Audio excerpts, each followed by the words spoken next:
చూస్ country delight, live better. ఇప్పుడే country delight app ని download చేసుకోండి. ప్రస్తుతం మనతో పాటు లైవ్ కాల్లో అందుబాటులో ఉన్నారు జై భారత్ పార్టీ వ్యవస్థాపక అధ్యక్షులు అలాగే మాజీ సిబిఐ జేడీ లక్ష్మీనారాయణ గారు. ఒకసారి ఆయనతో మాట్లాడదాం. ఎందుకంటే జిఎస్టీలో చాలా రకాలైనటువంటి చేంజెస్ వచ్చాయి. కేంద్ర ప్రభుత్వం చేసినటువంటి ఏదైతే ఈ జిఎస్టీ ఈ సరిదిద్దులు ఉన్నాయో వీటన్నిటిలో కూడా రకరకాలైనటువంటి ఇష్యూస్ రైజ్ అవుతున్నాయని అంటున్నారు. రాబోయే 2-3 నెలల్లో కూడా ఈ వినియోగదారులు కొన్ని ప్రాబ్లమ్స్ ని అనవసరంగా ఫేస్ చేయాల్సి వస్తుందని చెప్పేసి కొంతమంది మాట్లాడుతున్నారు. ఇది నిజమా? ఒకవేళ నిజమే అయితే ఎవరికి బెనిఫిట్, వినియోగదారులకా లేకపోతే ప్రభుత్వానికా? ఒక్కసారి సార్ని అడిగి మరిన్ని వివరాలు తెలుసుకుందాం. సార్ నమస్తే అండి. నమస్తే నిరుపమ్ గారు. సార్ ఏంటి సార్ జిఎస్టీలో చాలా చేంజెస్ వచ్చాయి. 22 నుంచి అమల్లోకి కూడా వచ్చేసింది కొత్త జిఎస్టీ విధానం అంతా కూడాను. కొన్నిట్లో 5%, కొన్నిట్లో 18% కంటిన్యూ అవుతుంది, కొన్నిట్లో 12% ఇట్లా కంటిన్యూ అవుతుంది. కానీ ఎవరు కూడా ఆ చేంజెస్ ని తీసుకొచ్చినట్లుగా ఇంకా ప్రత్యక్షంగా మనకైతే కనిపించట్లేదు. ఖచ్చితంగా బోర్డులు పెట్టాలి, తగ్గించామని చెప్పేసి వాళ్ళు చెప్తున్నారు కానీ ప్రభుత్వం తరపు నుంచి ఇంకా పూర్తి స్థాయిలో మనకు అలా కనిపించట్లేదు. అసలు ఈ కొత్త జిఎస్టీ విధానం అనేది ఎవరికి బెనిఫిట్ అవుతుంది సార్? అంటే భారతదేశంలో మీరు చూసుకుంటే 2 రకాల ట్యాక్సులు ఉన్నాయి ప్రధానంగా. ఒకటి వచ్చేసి డైరెక్ట్ ట్యాక్సెస్ అంటాం, రెండవది వచ్చేసి ఇండైరెక్ట్ ట్యాక్సెస్. అంటే డైరెక్ట్ ట్యాక్సెస్ అంటే మీకు ఇన్కమ్ ట్యాక్స్. ఇండైరెక్ట్ ట్యాక్సెస్ అంటే ఇప్పుడు ఉన్న జిఎస్టీ అన్నది ప్రధానమైన ఇండైరెక్ట్ ట్యాక్స్. ఇండైరెక్ట్ ట్యాక్స్ లో ఎప్పుడు కూడా అందరూ ముడిపడి ఉంటారు. Indirect taxes, direct taxes, income tax ఏమవుతుందంటే కొంతమందికి మాత్రమే వర్తిస్తుంది, మిగతా వాళ్ళకు వర్తించదు. కానీ ఈ ఇండైరెక్ట్ ట్యాక్సెస్ ముఖ్యంగా జిఎస్టీ అన్నది ప్రతి ఒక్కరికి, మీరు ఎక్కడ కొన్నా కూడా, ఏ వస్తువు కొన్నా కూడా దాని మీద మీరు జిఎస్టీ చెల్లిస్తారు. ఆ చెల్లించిన జిఎస్టీ సెంటర్ కు వెళుతుంది, సగం స్టేట్ కూడా వస్తుంది. అందువల్ల రాష్ట్రాలు కూడా దీని మీద ఆధారపడి ఉంది. ప్రతి ఒక్కరి జీవితంలో కూడా జిఎస్టీ అన్నది చాలా ప్రధానమైన భూమిక పోషిస్తుంది. అందువల్ల ఇది 2017లో మొదలైన GST, goods and services tax. And అదే అరుణ్ జైట్లీ గారు దీన్ని గుడ్ అండ్ సింపుల్ ట్యాక్స్ అన్నారు. కానీ ప్రతిపక్షం వారు చూస్తే గబ్బర్ సింగ్ ట్యాక్స్ కూడా అన్నారు. అంటే ప్రపంచ దేశాల్లో చూస్తే ఇన్ని స్లాబులు ఉన్నవి ఎక్కడా లేవు. దానివల్ల ఈ వినియోగదారులు ఎవరైతే ఉన్నాయో, కన్జ్యూమర్స్ ఎవరైతే ఉన్నాయో వారికి దీనివల్ల చాలా కన్ఫ్యూజన్ ఉంటుంది అన్నది సాధారణంగా మాట్లాడిన విషయం. సో ఇవన్నీ మనం చూసుకుంటూ ఫైనల్ గా ప్రధాని గారు మొన్న ఆగస్టు 15న ఎర్రకోట రెడ్ ఫోర్ట్ నుంచి మాట్లాడుతూ చెప్పారు, ఈ దీపావళికి ఖచ్చితంగా జిఎస్టీలో అనేక సవరణలు వస్తాయని చెప్పేసి. దాని ద్వారా వారు ప్రకటించారు. తర్వాత జిఎస్టీ కౌన్సిల్ మీట్ అయ్యారు. ఆ తర్వాత ఫైనాన్స్ మినిస్టర్ నిర్మలా సీతారామన్ గారు ప్రకటించడం జరిగింది. ఇప్పుడు 4 స్లాబుల్ని 2 స్లాబులుగానే మార్చడం జరిగింది. అంటే 5%, తర్వాత 18, ఈ 2 స్లాబ్. తర్వాత ఇంకొక స్లాబ్ ఒకటి ఉంది, 40%. అది సిన్ గూడ్స్ అంటాం. అంటే ఈ రకరకాల సిగరెట్లు ఇలాంటివి, తర్వాత ఈ కార్బొనేటెడ్ డ్రింక్స్, ఈ పొగాకు ఉపయోగించే ఉత్పత్తులు, వీటన్నిటి తర్వాత luxury cars, luxury motor cycles, వీటన్నిటి మీద 40% విధించడం జరుగుతుంది. ఇది వాళ్ళు తెచ్చిన ప్రధానమైన మార్పు. సో మీరు చూస్తే 22వ తారీఖున సెప్టెంబర్న చాలా పేపర్లో పెద్ద పెద్ద అడ్వర్టైజ్మెంట్స్ కూడా వచ్చాయి. వాటిలో ఈ విధంగా జిఎస్టీ తగ్గుతోంది. చాలా మంది ఫైనల్ గా ఇది కన్స్యూమర్ కే మేము ఇస్తాము అన్న ప్రకటన కూడా చేయడం జరిగింది. సో ఈ విధమైన పరిస్థితులలో మీరు అంటున్నారు ఇప్పుడు కొన్ని వినియోగదారులు వాళ్ళకు, ఎందుకంటే ఈ రోజు మార్నింగ్ నేను పేపర్ లో చూస్తే వెహికల్స్ అంటే మన కార్లు వీటి మీద కూడా సుమారుగా 60,000 నుంచి 75,000 తగ్గింది. ఎందుకంటే 28% ఉన్న ట్యాక్స్ స్లాబ్ ఇప్పుడు 18 స్లాబ్ వచ్చింది. అందువల్ల ఈ దసరా సందర్భంగా ఐ థింక్ హైదరాబాద్ లో ప్రతిరోజు ఒక 5,000 వెహికల్స్ రిజిస్టర్ అవుతున్నాయని కూడా ఈ రోజు చూడడం జరిగింది. సో అటువంటి మార్పులతో తీసుకురావడం జరిగింది.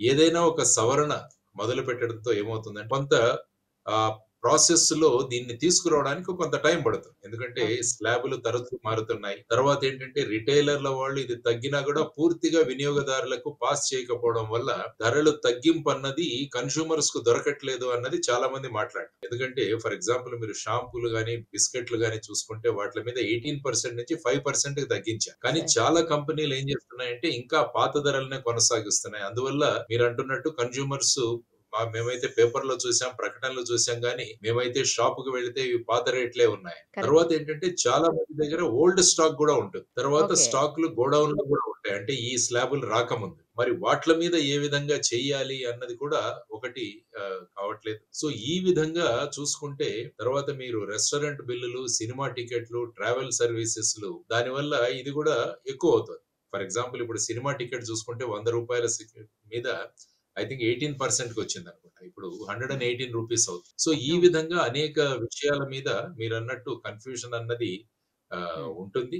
దాన్ని క్రమక్రమంగా వెళ్తుంది. అందుకనే అన్నారు ఇది 2-3 నెలల తర్వాత గానీ ఫైనల్ గా దీని ఇంపాక్ట్, ఎఫెక్ట్ అన్నది మనకు తెలుస్తుందన్నది కూడా తెలియజేయాల్సిన ప్రధానమైన అంశం. బట్ బేసిక్ గా ఈ మార్పు ఏదైతే వచ్చిందో దట్ ఇస్ అ వెల్కమింగ్ మార్పే అది. ఎందుకంటే ఎప్పుడైతే ట్యాక్సులు పెరుగుతాయో ఏమవుతుందంటే ప్రజలు ట్యాక్సులు కట్టాల్సి వస్తుంది. వాళ్ళ చేతిలో ఆదాయం తగ్గిపోతుంది. ఎప్పుడైతే చేతిలో ఆదాయం తగ్గిపోతుందో మనం ఆలోచించి ఖర్చు పెడతాం. దానివల్ల ఏమవుతుందంటే కన్సంప్షన్ అన్నది తగ్గుతుంది. అదే మీకు ట్యాక్సులు తగ్గిస్తే ప్రజల దగ్గర వాళ్ళ చేతిలో ఉన్న ఆదాయం ఏదైతే ఉంటుందో ఎక్కువ డబ్బులు మిగులుతాయి. సో వీటిని మళ్ళా వాళ్ళు ఖర్చు పెడతారు. దానివల్ల ఏంటంటే డిమాండ్ పెరుగుతుంది.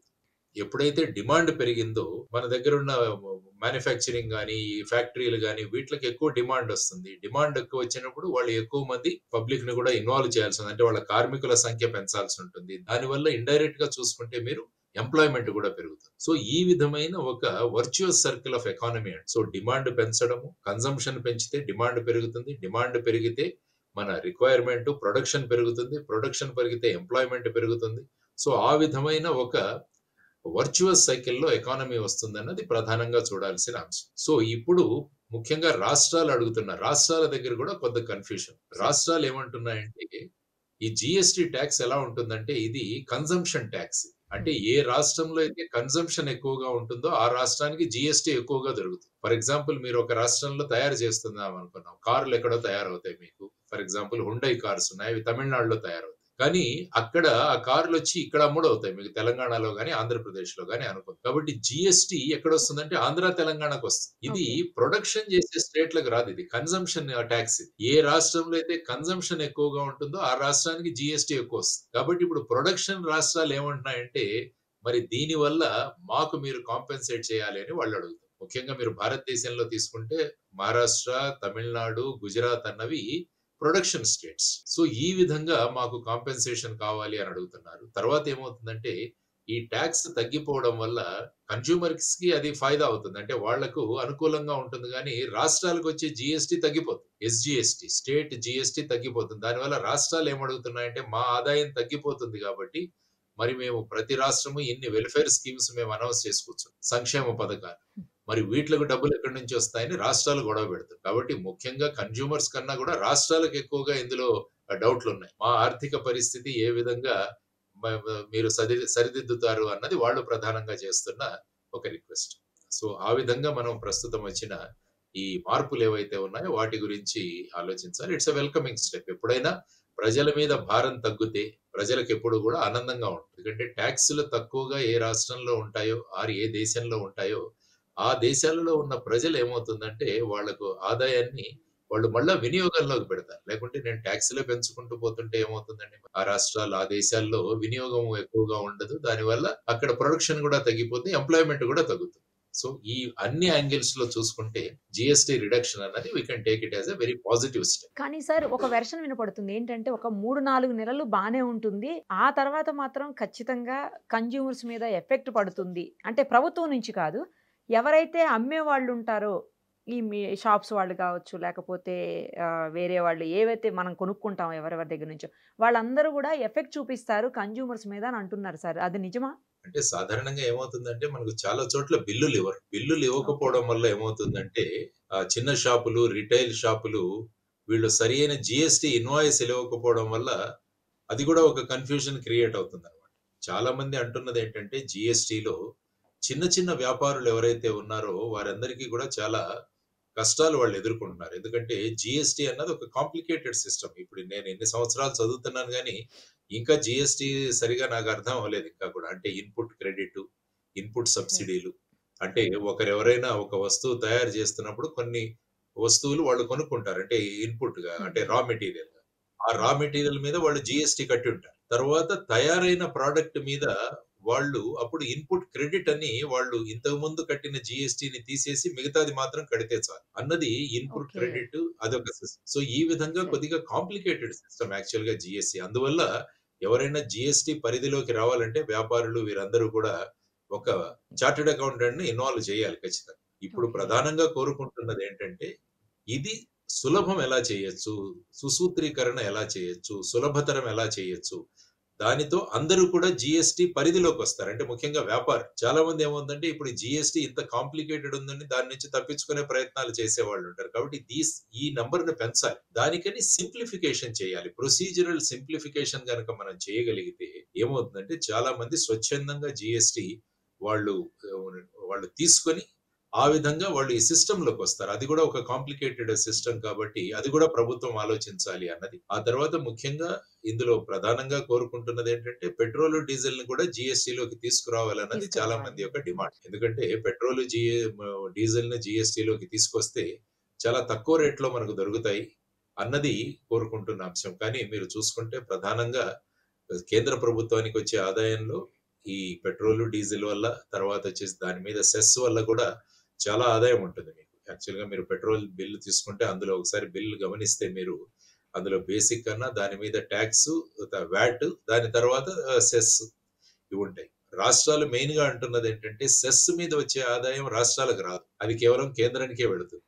అందువల్ల కేంద్రం మనకు వచ్చే ఇన్కమ్ ని మాకు పాస్ చేయకుండా ఉండడానికి దీన్ని సెస్సులు విధిస్తున్నారు అని వాడారు. సో ఇలా చూసుకుంటే రకరకాల ఇష్యూస్ ఉన్నాయి. సో క్రమక్రమంగా స్లోగా ఆ ఇష్యూస్ ను పరిశీలించే ఇది ఉంటుంది. ఏ మార్పు తెచ్చినా కొద్దిగా ఇనీషియల్ ఫేజ్ లో అడ్జస్ట్ అవడానికి కొంత టైం పడుతుంది, కొంత క్లారిటీ అన్నది లోపిస్తుంది.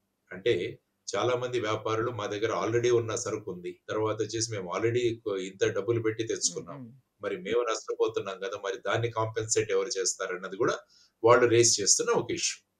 దానివల్ల ఏంటంటే మళ్ళా పాత రేట్లకే అమ్మేసుకుందాం, ఇదంతా పాత సరుకు కదా అని కూడా వాళ్ళు అదొకటి. సో దీని మీద ఒక క్లారిటీ వచ్చి వాళ్ళకు వచ్చే నష్టాన్ని ఏ విధంగా మీరు దాన్ని కాంపెన్సేట్ చేస్తున్నారు అన్నది కూడా క్లారిటీ ఒకటి రావాలి. ఐ థింక్ మీరు అంటున్న విషయాలు ఈ విధమైన కొన్ని సందిగ్ధమైన పరిస్థితులు ఎదుర్కొంటారని నేను అనుకుంటాను. పర్ఫెక్ట్ సార్, చాలా కరెక్ట్గా వివరించారు ఏం జరుగుతుంది, ఏం జరగబోతుంది అనేది కూడా జిఎస్టీ విషయంలో. Thank you sir, thank you so much. Suman టీవీలో మీ పర్సనల్ అండ్ బిజినెస్ ప్రమోషన్స్ కోసం కింది నెంబర్కి కాంటాక్ట్ చేయండి.